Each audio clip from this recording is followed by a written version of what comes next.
Zumrut Akcam-Kibis is a professor at Stevens Institute of Technology teaching computer science and AI ethics. Her research delves into natural language processing, computational semantics, and machine learning. Professor Akcam brings a wealth of knowledge and experience to this episode. We will dive deep into the implications of AI, as well as her personal stories, from her beginnings in Turkey up until now.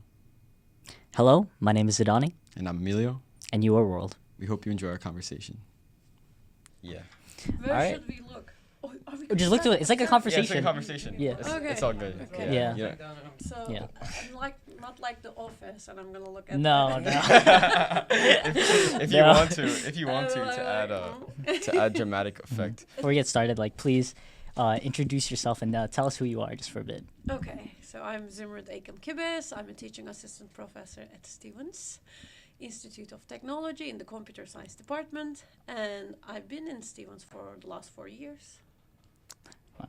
That's Very awesome. nice. So, something that we started to do for every new episode is that we get a themed drink for each guest. So, if you look right in front of you.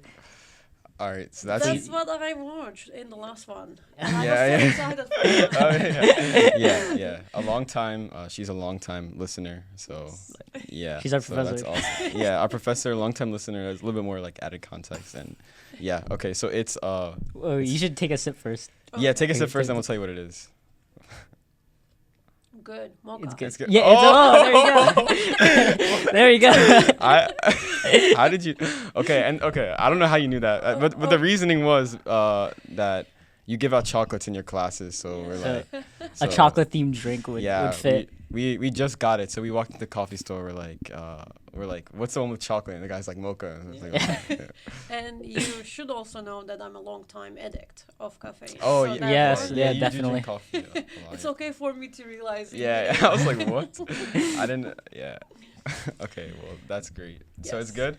Yes, it's Okay. great. Thank you Okay. so much. All right. A bit of course. sweet for my taste, but not bad. Okay, sounds good. We'll keep that in mind. Yeah. So let's jump right into it. So why did you decide to study computer science, and what was the most difficult aspect of it at first? I see. So, unfortunately, I always tell my story is not too inspirational. I started computer science because of my brother's recommendation. So he was very into computers. He was one of the kind of early adapters in Turkey who started using internet, and he was so into the computers, so he bought me a computer. Among my time, it was an early age. In your time, probably it's too late, but So, in high school? No, in middle school. Oh, middle school. First year of middle school, I had a computer at house, and it was just the early versions of Windows. It was just after the MS-DOS. Yes, I'm too old. But basically, I also use MS-DOS briefly. I know how it works. But it was the very early versions of Windows which had a user interface. And it was very fun to play around. So that's how I started. But now I look back, I got into computer science without knowing what computer science is. Or my undergrad is in computer engineering. Yeah. So I got into computer engineering without knowing what it is. And the first lecture I attended, it was think of your first introduction to computer science class. I listened to the professor. I got out, immediately bought the book because I was like, okay, I have no clue what he said, so I have to check it out at home. So I did not know any programming when I started. Zero programming, and we immediately started with data structures and algorithms. Oh, wow. So it's like going straight into 284. Yeah, data 284 structure. directly. So it was an interesting experience. He started talking about algorithms, pseudocode in the first class. Yeah. He talked about different type of branching structures, and I was like, and it was the first 50 minutes. I'm like, I have no clue what he said. I should take a look. What language did you guys work in at first? I'm curious, because Did I not mention my first language was Pascal? Pascal. Oh, Pascal. Okay, yeah. I've heard of it before. Which is not common, even in my generation, to be honest. Yeah. They generally start with C. But for some reason, our university wanted to make things a little bit more interesting, I guess. So Pascal was my first language. Wow. So zero programming coming into college. That's a pretty common thing. But for you to become a professor and a master in the topic, that's well, PhD. That's another thing that we forgot to mention about you. But yeah, you have a PhD in computer science. Yes, right? that's right. So yeah, going from knowing zero is that's definitely inspirational to a lot of people who don't come into college knowing anything. So how did you choose the path of teaching over taking your average software engineering job? I, for the longest time, also didn't think about teaching. Like I said, my the career path is an interesting combination. So even though I was in it, I didn't think about it for the longest time. And the first suggestion has been done to me by my undergrad advisor. He said that, do you want to continue in academia? He's like, are you considering about going to grad school? And I was so surprised, and I was like, I don't know, I may not be that interested, and I'm not going to be a good professor anyway. So he was like, why do you say that? And I said, I'm so bad at teaching. And he was like, no, I don't agree with that. I saw how you interact with your, classmates. I don't think you're bad at teaching at all. Don't be just, too quick to judge yourself. And then I decided to go to PhD. Actually, I came here for a PhD. I got my PhD in University at Albany. Oh, okay. Very nice campus I've been. Yes, it is. Me too. Yeah, we're both from New York, so. Yeah. Ah, really? Yeah. Okay, good to know. Now we get to know each other more. Yeah, there we go. So at the University of Albany, I started my PhD. And even during the PhD, my advisors were so supportive. They were like, you're going to be a great professor. But for some reason, I always lacked self-confidence, I guess. And then I decided to try it. I wanted to give it a trial basically, and I loved it. So I was like, okay, this is great, I can do this. And that's how I started. Actually, it wasn't like a dream come true, but it was more like throughout the process I realized that I can do this with the support of many people. Wow, it's a good story. Yeah. So between teaching and between research, what was the main reason you decided to teach? Was it for the research opportunities, or was it the teaching itself? This is a good question, because I know that from the students' angle, you guys sometimes do not know why we are focusing on one direction to another. So the research is a bit complex. Complex in the sense that you're not only doing research, you're not only publishing, but you have to bring grants, you have to good amount of networking in these agencies, right? Or at least networking in the field so that you can collaborate with people and publish, basically. So publishing is one thing, getting grants is the other, and grants are very important in your research job journey, basically. So unfortunately for me, I didn't have too many people in the network-wise. And another thing is my PhD is from theory, and theory does not have many grant opportunities. So I have two things, which is a disadvantage for me. Therefore, I know that if I applied for tenure track positions, that will be, both of them will be a challenging case for my situation. And I also know that it takes, the networking in this case takes precedence over a lot of things. So having someone in the loop will make your life much easier, even though the idea may not be that novel. So I see it via examples in my own research career. So I work with advisors who made millions of money.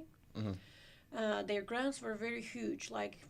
Think about 10 to 15 years ago, I work on grants that are $8 million, $4 million, very, even at the time, very big number of, money at the time. But I know that my advisors network was playing a big role of us getting those grants. So it was mostly his network, actually, not only the idea at this point, but because everyone knows his name, so it was easy for us to get the grants. Are you talking about a network with, universities and like companies who are like looking to do research for products and stuff like and different things like that? Or what is a network rather? I'll ask that question. That's a great question. At the time, the networks were these agencies like DARPA, IARPA, NSA. All of them will be the companies that not companies, the government agencies that will put a lot of money into this. So the companies, generally their research is, to my knowledge, it's not this big high numbers most of the time. The best paying research comes from defense agencies. Yeah. So like DARPA? Defense companies, yes. Yeah. Those pay the Government. most, but I'm going to say something dangerous right No. now. It's kind of also the research that it's Ethically. ethically. Which, I mean, I'm you sure may we'll question yourself. You're like, oh my gosh. Yeah, I'm sure we'll get into ethics and stuff like that later. I definitely want to. But yeah, I guess that's sort of like sad, or not sad, but maybe disappointing that like that's the case. It can't be like something more peaceful. I think most people feel that way. I don't know if it was like the case for your like college class, but like for us, we always like joke about how we'd take an internship or a job from Lockheed Martin in the blink of an eye. No matter, we don't even care what we're doing as long as we get paid.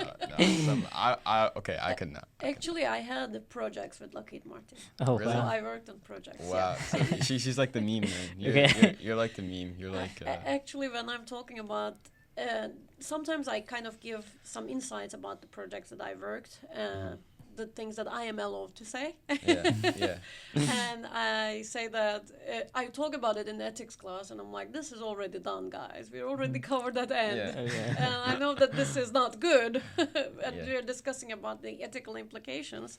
This type of research has already been done. For example, chatbots manipulating the social media.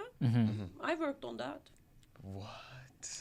So therefore, it's a research that has been done while I was doing research. Yeah. So think about it. I love to talk with you about that more because the research I'll be doing this summer. Are you familiar with the AIRS?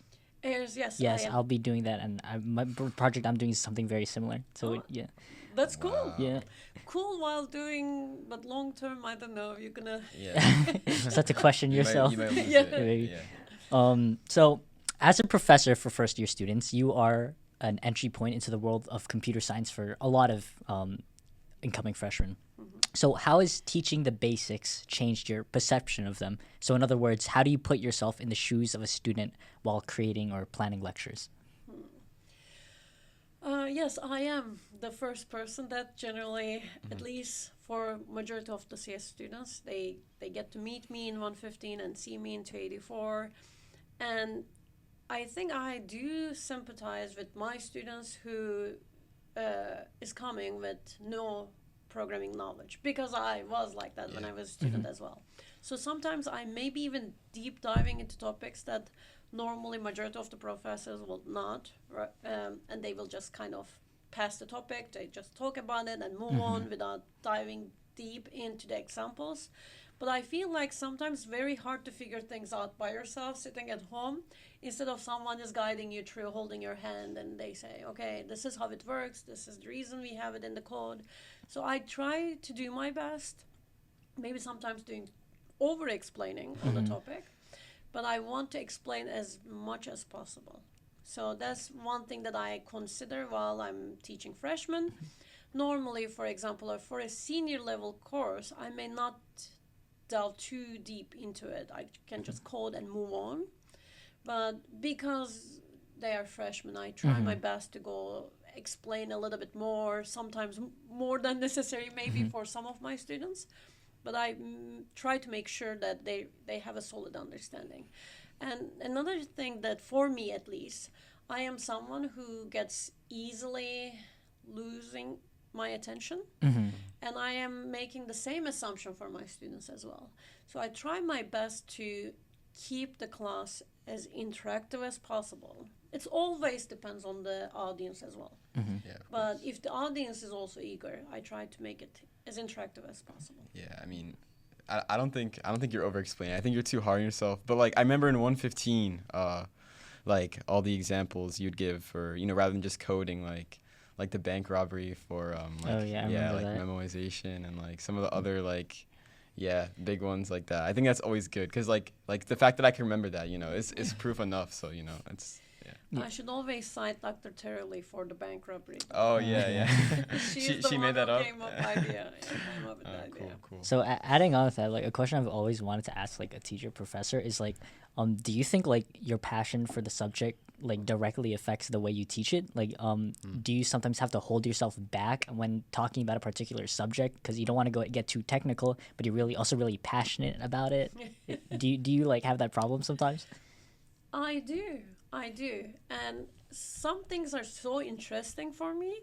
And when the students are not interested, I get sad. Like, for example, think about yourself talking about a game that you enjoy playing, or think about yourself talking about a movie that you enjoy watching, and the other person is like, I don't like it. So And that's then how you moves on. that's how you feel sometimes when you're like teaching a subject that you like. Yes, I do feel that sometimes because I really enjoy. I'm like, oh my God, now I can talk about this, give them this example. I'm so excited, right? And some of them are like, just finish it, please. Yeah. And I get so sad. I'm like, okay, let's just move on then. Yeah, that's interesting. I've actually always had that question too. I'm glad you asked that. That's Do you have a like particular example? Particular example? I can't remember on top of my head, but personally, something that I noticed this year, I am normally anything data structures, I'm so interested. And people generally ask deep questions. So they were like, before, what about we do it this way? Will that be working? They would just put it into a context before. This year, I didn't get any questions like that. So it was more like, okay, we learned the topic and people wanted to move on. But normally, I kind of go in further if the engagement is there. So if there were more follow-up questions, I would do more follow-up work. But I do not like to dive into a topic if there's no interest in there. Well, I feel like part of the reason for that is like leak code, and like the prevalence of, you know, data structures questions, and like they don't want you to like, you're not expected to solve it in your own way. You're expected to solve like a leak code question in the way that's intended. So like if you wanted to, for this question you have to apply like keep sort, or for this one you have to apply like sliding window. And you know, there's not a lot of room for like creativity in your solutions. It's like I see this problem and I have to approach it this specific way. You know, and if I ask questions, you know, what's the point? I can't really solve it my own way. But the funny thing is, last year or a year before, I had students who would come up to me with leak code questions, and they were like, can we use this instead of that? And I would just elaborate on that. There will be like a back and forth conversation of, instead of this, would it be making more sense if I use that?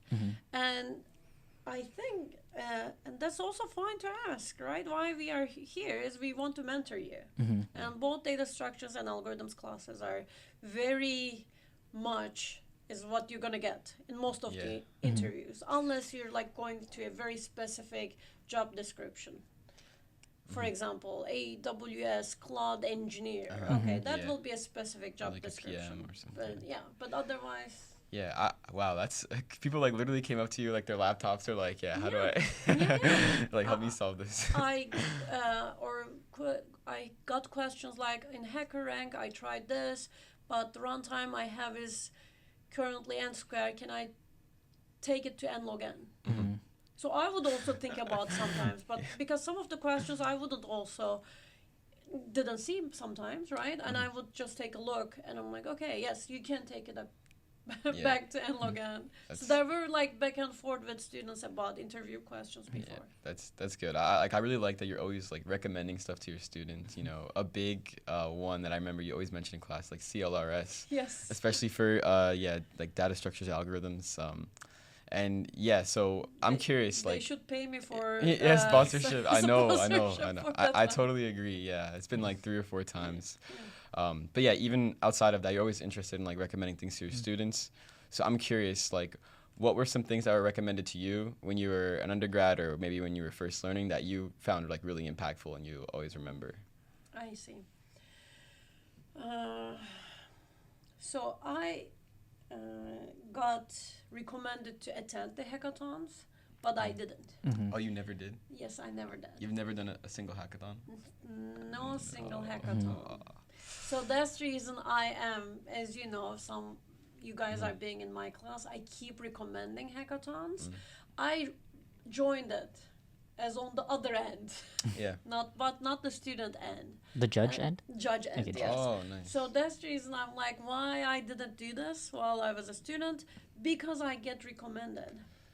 And at the time, in undergrad, when I was in undergrad, in Turkey it wasn't common, or at least I didn't know. Yeah. But when I came to here in PhD, I felt myself I'm going to be too old for joining the hackathon. So I was just stuck in between. There was nothing wrong to try things up, but I was, I don't know, I couldn't, I felt out of place basically.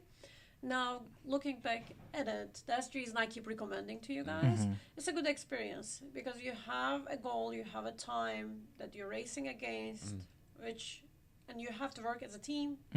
It teaches a lot of core skills in one shot. Yeah, I wish you didn't think you were too old because there was like masters and PhD, or at least master students in the hackathon, the most recent one, Quack Hacks, and oh yeah, you recommended the NJIT one, right? Yes. Yeah. He won the NJIT Yeah, one. I won it, yeah. Yeah, by the Congratulations. way, Zidanni just won another hackathon. Congratulations. Thank you. Zidanni. Amazing, yeah. So I wanted to go back to the leak code and technical interview stuff because I wanted to know your opinion on the interview process. Do you think using like data structures for technical interviews is like a good standard for how software engineers should be interviewed? As regular software engineer, yes. Not every position it's a good way of interviewing people, but for a regular software engineer, it will be a good one. Will you be using things that you are asked in the interview? Most of the time, no. But it's a kind of a teller of how well and deep you know the topic. So it's not a bad way of doing things, but sometimes too overkill. Because I know from experience as well, some questions are too complicated unnecessarily. You will never do it that much of a complicated job once you get in. But it's a good way to kind of have an assessment of how much and how deep people know the topic. So that's the reason even in class when I'm mentioning, I say that according to the type of problem, your answer will change. And I give, today for example, they asked me an example. And I said that for sorting purposes, let's say, using merge sort, if you just want to find two minimum numbers in the list, is unnecessarily overkill. Okay, merge sort overall runtime, it's good, greater than the elementary sorting algorithms. But in that particular scenario, it's not going to be the ideal solution. So therefore, this type of questions, I know that lead code and HackerRank has a maybe more strict recommendation to you because it's going to be easy to evaluate it automatically. But in a real interview, in a good company, it's not going to be that way. It's not going to be asking you to use one specifically. And whichever you use, you should be able to justify your answer. Yeah, I know a lot of the problems are, walk me through your solution. That's the biggest, I guess, crux of pass or not. I actually saw one that was pretty interesting on YouTube because you can find a lot of them on YouTube, mock. It was I forget exactly, but it was basically a bunch of nodes and you had to and that represented airports and you had to find, fastest connections through different airports and stuff like that. It was really interesting. But yeah, that's good advice to not just plug a efficient algorithm, actually know which one is going to work the best. And that's something you recommended too, not just to memorize the algorithms, but to actually know what it, know what it does. Don't just know its runtime and its know what it does, why it does have that runtime. A small change will change that runtime, or the type of problem, how it's going to affect. That's the reason my second recommendation that I always give is the Cracking the Code book, which is I actually took note because I know that you may bring this up. Cracking the code? Cracking the Coding Interview Okay. by Larkman McDowell. Oh, So okay. it's a green book. It was green book. I don't know if the color may have changed over Yeah. time. But this is a very good one because all data structures, algorithms inside the book, they have problems for you to solve and the solutions of those problems. And it kind of steps you through like, okay, this is the problem. The problem doesn't clearly sometimes specify what you're going to use. And it says we use this because of this type of situation. It explains runtime and so on. Yeah. So it's a very good example to kind of have a first introduction to an interview question. Mm-hmm. That's interesting. All right, moving forward. This one's an interesting question. It's very different from the rest. So, when did you come to the United States from Turkey? 2010. 2010. So what were the biggest culture shocks, like whether it be on campus, in academia, or just like in general? What were like the biggest culture shocks of coming to the U.S.? Everything was shock in the beginning. I actually came to United States 2 times before. One in 2006, one in 2008, actually 3 times, and one in 2009. And in the first time I was coming to United States, I asked my brother, am I going to see any celebrity on the street? So naively thinking that I would just walk out as if I'm in New York, right? Yeah. Even in New York, you may not be immediately, but we were not in the New York either. So I was so naively thinking that I will see a celebrity. And I was thinking every neighborhood of United States is like the way that I see in the Hollywood movies. Yeah, like Home Alone, like Yeah. in New York, like you just walk Like, outside. everywhere is you a just see, like, suburb. Like, Yeah, Or yeah. suburb Yeah. movies, right? That they throw newspapers, Uh-huh. everyone talks with each other. The newspaper. And then naively I walked in, I wake up the next morning, I didn't see anyone. And when I woke out, if I see someone, nobody said hi. So it was just a good wake-up call. Where did you go? Like where were you when the first time you came here? The first time I came, I also went to Albany. Albany, New York. Oh no! Were you thinking like Albany, New York? Like it's like it's New York. It's gonna be like a city. Is that what you the thought? best place. Yeah. Oh my! That's the worst God. place in New York. Yeah, Albany's the worst place in New alright, York. that could be debate. It's maybe up there. That's not That debatable. could I be don't debatable. think Albany's like the worst place in New York. First place of New York. Nah. Did you see Buffalo? I think Okay, let's not make Bro, anyone so- angry. yeah. I think Buffalo's prettier than Albany. We have a lot of fans in Buffalo. You can't just say Yeah, that. We it's have, become a rage bait at Yeah. this yeah. Rage bait. Yeah. No, we have a lot of our fans from Buffalo. We Sorry actually. to fans from Yeah, Buffalo. Yeah. At least I realized that it's not going to be New York City, but Yeah. at least that Hollywood suburbs Yeah. situation I was Okay, expecting. fair enough. Yeah. Which never happened, of course. Oh my gosh. So coming to here from Turkey, yes, in the first ones, these are the small funny stuff that I had. The school environment was also interesting for me.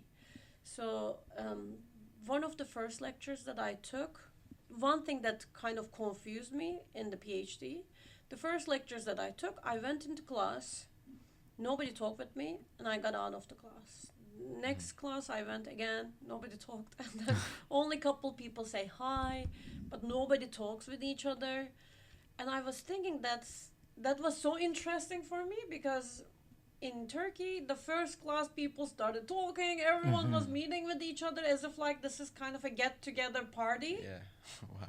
And in maybe couple weeks passed, and nobody talked with me in the class, except just small hi, nobody increased the conversation.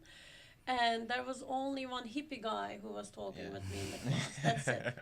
And all others, I get to know a little bit because of my assistantship. And that was one of the weird things, that it took a time for me to make friends in the class. Yeah.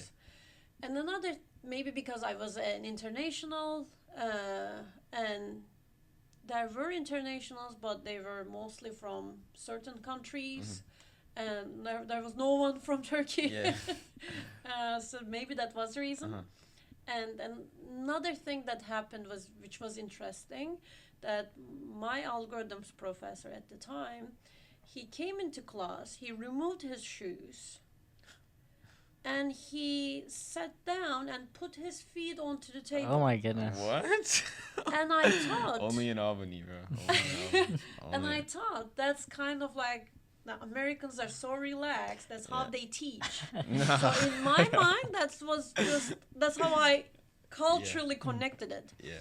And like 2 weeks, 3 weeks later, we were talking with other PhD students. Some of them are Americans. Yeah. And I said that it's so interesting that you guys are so relaxed while teaching. And my still close friend right now, another colleague of mine at the time, she said that no, that's not normal. That professor is a That bit guy's weird. just weird. Yeah. And I didn't realize it. I was so naively thinking that it's just normal. No, I mean that's so fair. If I was going, same thing. If I was studying abroad and that happened to me, I'd be like, wow, it's just like, They are so It's very relaxed in chill. here. Yeah. That's what I was so yeah. so shocked at Yeah. the beginning. But And- apparently our professor was too Yeah, smart so- for his own good. Yeah, And that's like arrogant. I better be getting the best like lecture of my life. My professor does that. Like, you're basically at home. Like, you're not stressed at all. Like, you gotta give me like the most like informational. But you yeah. know that I never do that. But No. I can't imagine myself doing that. Then No. a week later, I saw him lying down on the corridor. Yeah. Sleeping? No, he was just talking with someone okay. like that. That's funny. Just living life. He was just chilling. He was a very chill Yeah, professor. very chill guy. So, I mean, by now you are a mentor to many students and many people here at Stevens, but there has to have been a time where you had a lot of mentors yourself. So, a question we have for you is, what role have mentors played in your career, and how has that influenced you and in how you go about mentoring other people? You're right. Everyone has mentors throughout their whole life. And in my case, as I mentioned, that I was lucky because a lot of people guided me in my decisions, which I wasn't trusting myself. So I got a good support from my professors, advisors. They were very supportive. They were like guiding me throughout my journey to academia. And actually, me doing PhD is just my brother's work. I would say brother's guidance, because I would never think about PhD. I wouldn't interested in graduate school. He got his PhD first, and he was recommending me to come to the United States and do my PhD as well. And before that, I never thought about it. And his like consistent interest. That's the reason I came here in 2006 and 8, because he was here as a PhD student. He invited me. He showed me his school, Oh, nice. work, his research lab. So I got a lot of mentorship from family as well as outside. And I was lucky. I get to know a lot of accomplished people throughout my life. I get to know very successful people. I had couple mentors from GE, General Electric. They guided me throughout my PhD process. I got, currently, for example, I got a friend as well as a mentor. She is a VP in Merck. Mhm. Nice. And whenever I have like a career-related question, I take her advice, Ask because her, she's very accomplished and she knows ins and outs of industry. And she has some knowledge in academia as well, so she's always someone to go and ask her opinion, basically. That's nice. So I am very lucky about my mentors, and I try to do my best to do it as well. Sometimes I give kind of a mentorship even though people don't ask. Yeah. Because I see a potential, right? So when I see people doing good job, I just can't help it, right? I want to talk about it. I want to, if I know a little bit about it, I want to give them guidance. So it's just it's kind of a second nature for me. Maybe that's the reason teaching job was also easy for myself because I do enjoy sharing, my knowledge with people. Some people don't like to do that. They want to keep it to themselves. Complete opposite for me. I love to talk. I love to share. That's good to know. So remember, I see your podcast and immediately announce it in the class because that was I loved that you did it, but it was so embarrassing. I was he told me about that. I didn't even know that. Because when I saw it, I'm like, oh, that's great. So like we should just let it known, right? So we should advertise it immediately. So it's just kind of second nature for me. I never even think about it, right? Nobody asked me. You guys didn't ask me, but I immediately said, "Do you guys know that Emilio and Zidanni has a podcast?" And some of them were like, "No." Yeah. You probably got us a few like new subscribers, so really appreciate thank you. that. Me and Emilio, we were like so surprised when you were like, "Oh, the podcasters are here." I was like, I did not know she watched our podcast. I don't know. I did not know that. Don't worry, I'm gonna make sure that more people watch. Oh, thank you. After my episode, I'm just gonna spread it like a wildfire. Yes, sounds good. Yeah, it's professors, whoever, anybody you want to. So, moving on, very quick question: what is ethical AI, and why is it important? Get into like the more technical. Part I'm so ready. Such a jump in a conversation topic. Ethical AI. So ethics is a very complex topic, which I always mention in the class, because ethics can change from the angle or culture that you look from, but there are some certain things that kind of common between cultures and between norms. And ethical AI means that we would turning into AI into more interpretable and more transparent technology instead of having it like a black box. Even if you have a black box, can you provide explanations of how this black box is producing results? So this is what ethical AI means. And it also means that while AI is getting used or for making decisions for any type of purpose, is the AI behaving fair, transparent, and it is also good for the user's perspective as well. So it's not only from the AI perspective, but it's also from the user perspective. It does satisfy the type of things a human deserves as a human right. So just to clarify, we've talked about this before in previous episodes, but why is AI a black box?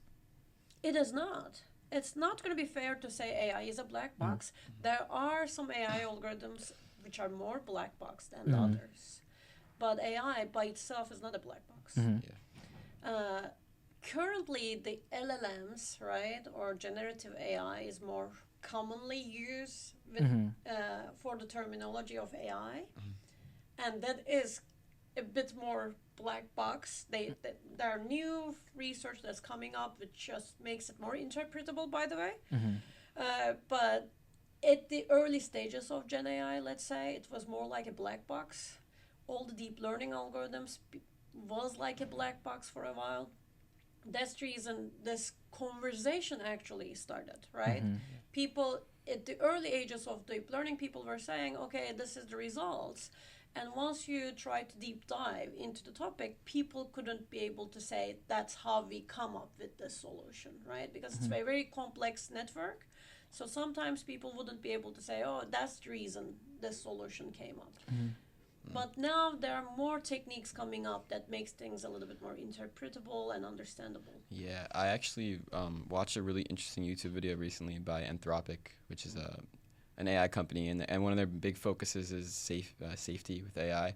And one of the speakers said something along the lines of, like, ethics is not like, I guess arts or soft arts like people think. It's actually like physics, because everything affects each other.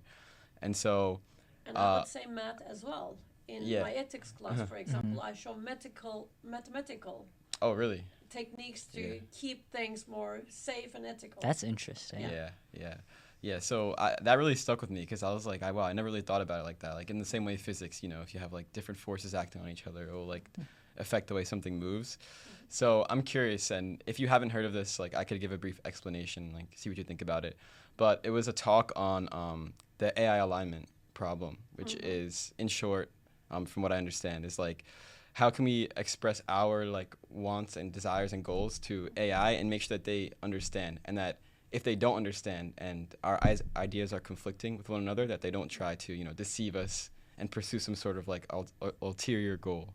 So I don't know if you teach that or what you know about that, but I'm curious to hear what you have to say. Just last class, we talked about 10 levels of automation, which has been, the name is escaping me, but two MIT scientists in 1978, actually, they kind of created these 10 levels of automation. And the first level and 10th level are the two extremes. The first level is human having all control, and 10th level is the machine having the all control.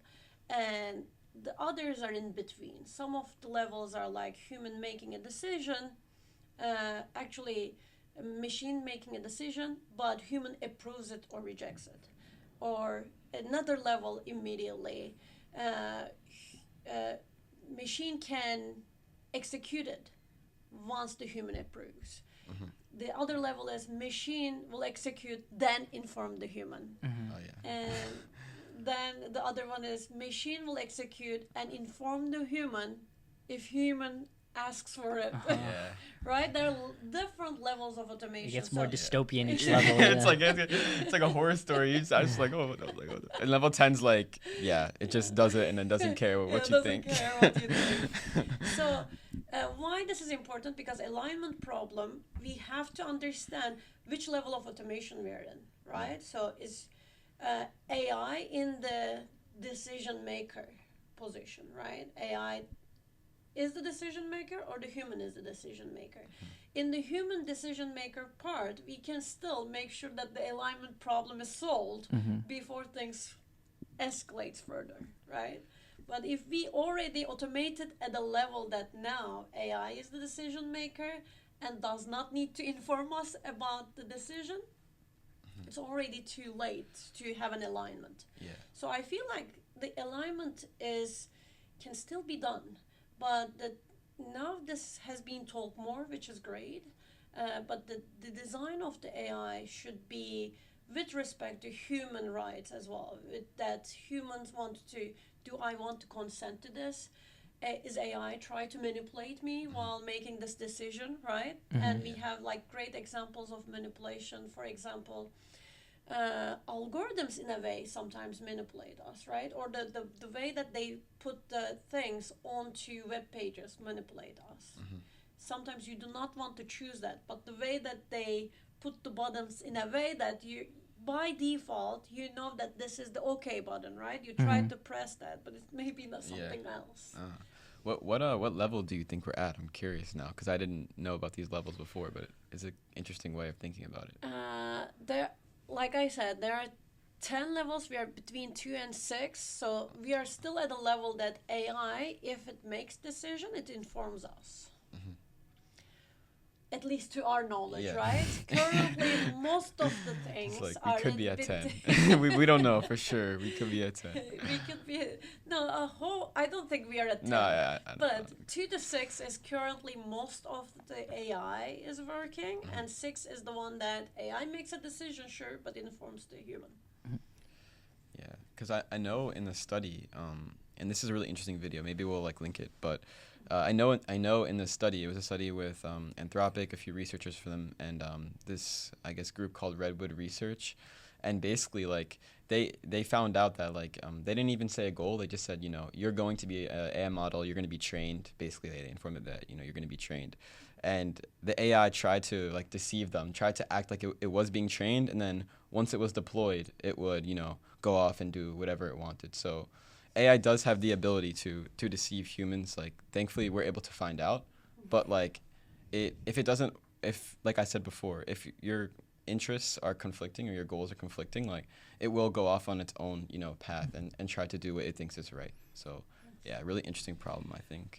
Full automation is, yes, giving AI that much control. a bit dangerous, right? While you do not set up a goal and AI to deploy and train itself, yes, everything is a possibility, right? There are endless possibilities. But the thing is, we are, as human beings, also a bit naive because we cannot claim that we're going to do better than AI in that sense, right? If everything is, if I didn't give you a purpose, right? Or if you don't have a purpose and I don't give you a purpose, or your parents didn't give you a purpose, what would you do? I don't know. Play So Fortnite. when AI does it, it becomes like an interesting topic, but as human beings, we're not better than AIs. Yeah, I don't think so either. Another like interesting point I saw being made was like you said, if you don't give it purpose or anything, if you're too vague and you're like, oh, I want to eliminate cancer, or I want to like take everyone's cancer away, then AI could interpret that as like killing everyone, 0 people on Earth, and then no one has cancer. You know, that's an extreme example, obviously, but super it's sci-fi, true. But it's true nonetheless. So yeah, That's true. Not unclear goals is always dangerous, even for human beings as well as AI. Yeah. It's good to have. That's reason. Currently, this is one thing that we discuss in my ethics class. Technology moved very, very fast. We can all say that in the last 30 years, it just made huge leaps, leap after leap. But the thing is, policies and regulations did not move that fast. Actually, we still do not have. GDPR is the most extensive regulation which has been set up by the European Union. But that's it. We do not have many regulations that are very actively used in multiple countries or a universal format, right? Some countries has more relaxed regulations, some countries have more stricter regulations. And because internet made us all connected, it's kind of hard to divide it region by region, right? But currently we still have governments, we still have countries, therefore some of them may not set up rules which will allow this kind of a loophole, right? That this type of thing can be used. Yeah. I mean, from like you said, we have different countries, right? So from I guess a geopolitical standpoint, like as long as one country doesn't have those type of like sanctions, you can continue to keep growing in that way. Another like super interesting video, and I wish I could like just show these like real quick to everyone because they're super cool. But it's like. Yeah. We'll link them. We'll link them for sure. But it's like it's the idea of like Moore's law. Like things will continue to increase at a certain rate, and it's like the amount that we've grown over the past like 2 years would indicate that like the next big growth is going to be like something we can't even imagine. The example that I was given was like if you showed like a video of someone like. Or if you showed a video of a robot to someone 100 years ago, like not only would they not understand like that's a robot, but they wouldn't understand that it's being shown on like a screen. They wouldn't know what you're showing them. So imagine what life will be like in 100 years. For this is getting very like sci-fi. Yeah, I mean, yes, we talked about this last time. Is like with Justin, it's like imagine showing somebody like in the age of like horses, like a car. Yeah. The jump between a horse and a car, like something in like an animal and automobile. It's just like a huge jump that it's so difficult to comprehend. And I guess what you're like insinuating is that like we're gonna see something like that with a technology that we have, and something very in the near future, something that's gonna be so like incomprehensibly like advanced that it's like it's gonna be difficult for us to even understand what it is. But it's not even like the meta thing. It's like the thing that's like beneath it. Like the screen example. It's like we can't even say like what types of formats and like technologies and stuff. The 100 years examples were given a lot in the early ages, right? Yeah. So that like how would you envision in 100 years or 50 years? Now, majority of the research that I see, majority of the discussions with the experts, they don't give 100 years anymore. It's like they say by 2035. Do you think AI will be making decisions without taking human, information? And 56% of the experts says yes. So this is again a new thing that I mentioned in the class by a Pew Research Center at Elon University. They have this recent recentish research, and they said the year that they put was by 2035. It's just 10 years later. That's great, and we're all gonna live to see it. So that's So it's not even a further goal anymore. This type of dystopic discussions, they want to just talk about in a decade if this is going to happen or not. Yeah, I mean, that's why it's great Stevens offers, and you teach that AI ethics class, like AI safety. It's something I've gotten into much more recently, thinking about that Because type of... that's going to be much more important throughout the Yeah. time. Currently, I know that people are so excited, so hyped up, which is great. Yeah. But things will get interesting in an increasing fashion. Now we need to figure out how to regulate things, how to make sure that things are not too out of control. And that should be done sooner than later. Actually, the latest conferences that I go, as well as my husband, he says the same thing. Ethical implications are one of the most things that they started talking about. Oh, yeah, Because of this kind of increasing Gen AI usage in the last couple of years. That they wanted to discuss about like how much of the data is should be accessible, which data should these companies have rights to access, how to protect the data, as well as how these algorithms should be shaped. Should we know their decision-making process? If we do, how they should be, coding this up, right? All these discussions of safety, privacy, all of them started getting talked about because of the... Now everyone enjoyed seeing that the ChatGPT giving like smart answers, and then immediately after the next step was starting freaking out, right? Like, no, what's next, right? And so they decided to like, okay, let's just see if we are on the right track. Yeah, there was like a very short like honeymoon phase with Gen AI. Like I remember in like high school, like they were showing me, look, I just did my entire essay in ChatGPT. I didn't do anything. So but that like ended so fast, and then in our conversation with Ivan, we were kind of talking about how like the next new LLM, this one could process so many more tokens than the last one. Like, that's not impressive to us anymore. It's just another thing that could just talk to you. The funny thing is, like you said, it just veers off its popularity so quickly, so fast. The first you get excited, and then maybe a year later, you're like, I don't know, there are better ones, and then immediately just. And like DeepSeek coming up, and then just destroys all the hype around ChatGPT. It's so funny, for example. But then ChatGPT came back again. I was gonna say like the last thing I could say about like that, or maybe the most important, is like you could just look like what's being released. Like you don't even need to know about it. If you just look, like I mean the biggest one recently, like 3.7 took over. Like this was literally 2 months ago. Like Claude 3.7, and then right after you have Gemini 2.5, and now you have GPT 4.1, and it's just like this, and they just keep stacking up on each other. So and nobody cares anymore. Yeah, it's just super interesting. So what steps are you aware of that are being taken right now to make AI more ethical and transparent? Now, let's be real. Everyone has a different say in this type of situation. So I cannot say that I'm too deep into the recent changes because of the fact that it changes so quickly, as we discussed. I know that the AI companies are not too much invested in the ethical implementation of things. They want to do it enough to protect themselves from the lawsuits in the future, but not too further in.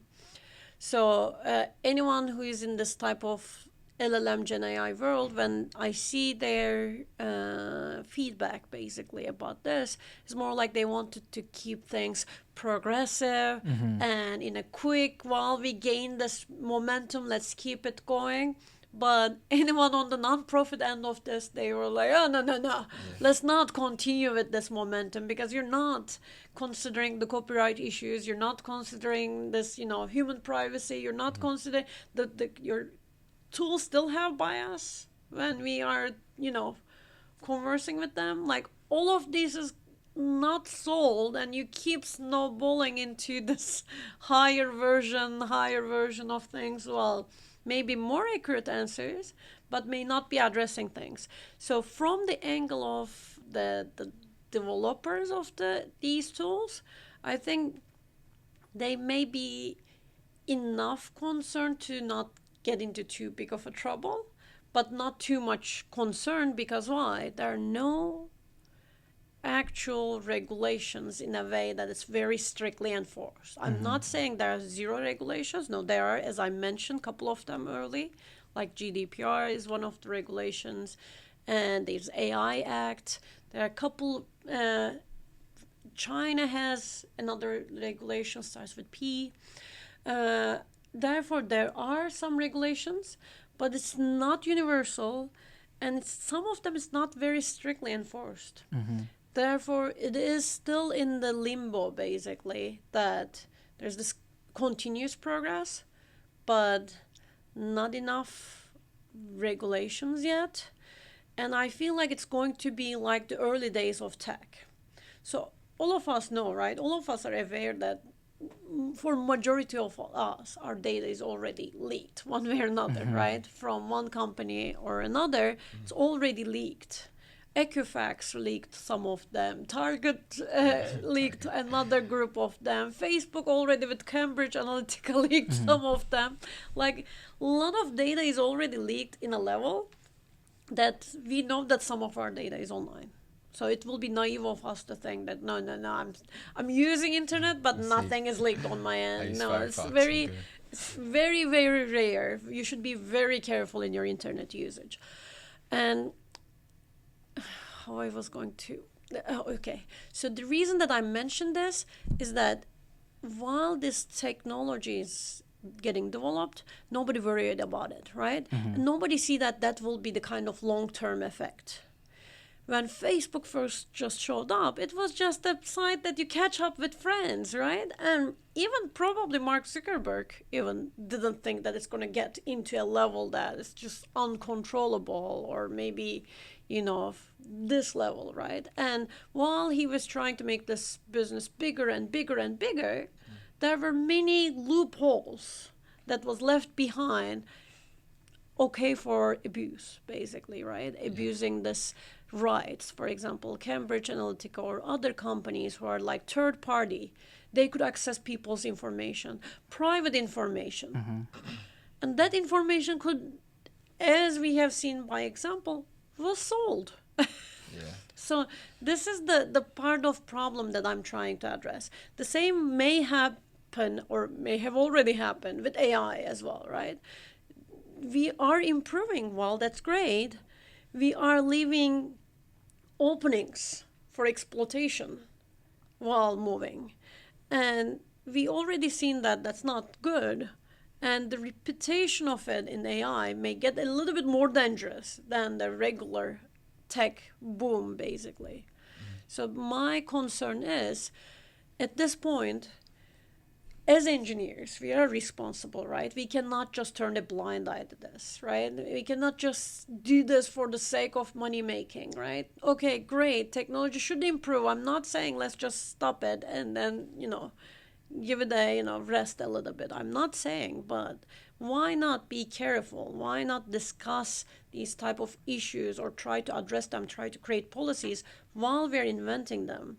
Because sometimes it's too late to address the problem once you invent it, right? You already released the monster and you try to catch it will be harder than before you release it. Let's just see how, at least what will be the dangers and how can we control it. A lot of people are saying that it's or like comparing it to a window, and that it's still open, but there's definitely urgency that needs to be taken. Like it's like a closing window. So that's just really interesting to me. I don't know. So I guess to like end off on a very open-ended question, what do you enjoy most about teaching? No, how did you jump from it? What do I enjoy most about teaching? I thrive in teaching when it's like becomes a two-way street. Sometimes I learn a lot from my students as well. I shouldn't even say sometimes, usually. Because I always tell this, when I look at some of my students, I get inspired. When they ask some questions, I think about things that I didn't think about before, right? So it gives me a different perspective. I would say I'm lucky enough that in Stevens I saw and met with a lot of smart and beautiful people. And their perspective provided me a lot of perspectives in my own personal life even, let alone the teaching concept. So I was like, okay, so these are the things that, people are, how they form their opinions, how they think. And it just make me, more self-aware about my own decisions as well. So I feel like teaching in that end is something that I do enjoy, and I never see it like a one-way communication. I'm going to class. Sometimes it turns into one way, but I feel like it's just more like a business in a way, or communication in two ways instead of one way of me just talking and leaving the classroom. Because of the way that even sometimes when I'm teaching, I also learn new things. When someone asks a question, I sometimes think about, oh, I never thought about that. So especially a little bit more senior level classes, for example, in ethics class right now, the students come up with like very interesting viewpoints. And I'm like, oh, I never thought about that. Yeah. Or like, this is very interesting. Yeah, that will be a good angle to work through. But it's just brings up a collaborative energy, and it keeps me young, if you ask me. Just because I've been like always thinking about things and always thinking about how to improve my teaching, it just makes me a little bit more active instead of like having a regular, stable, everyday job. It just, every time that I go to class, I'm like, what if I try this today? What will happen? Or what if I do it this way? What will happen? And it just keeps me on my toes. But it's sometimes tiring, I'm not gonna lie. It's just too much being on your toes sometimes. Yeah. But it's always, teaching is very, very fun if it turns into more like a mentorship than professor to student. That part I don't like it that much. Sometimes students want to see that you come in class, teach, and go. I think that's not a good use of time from my end and from your end at the same time.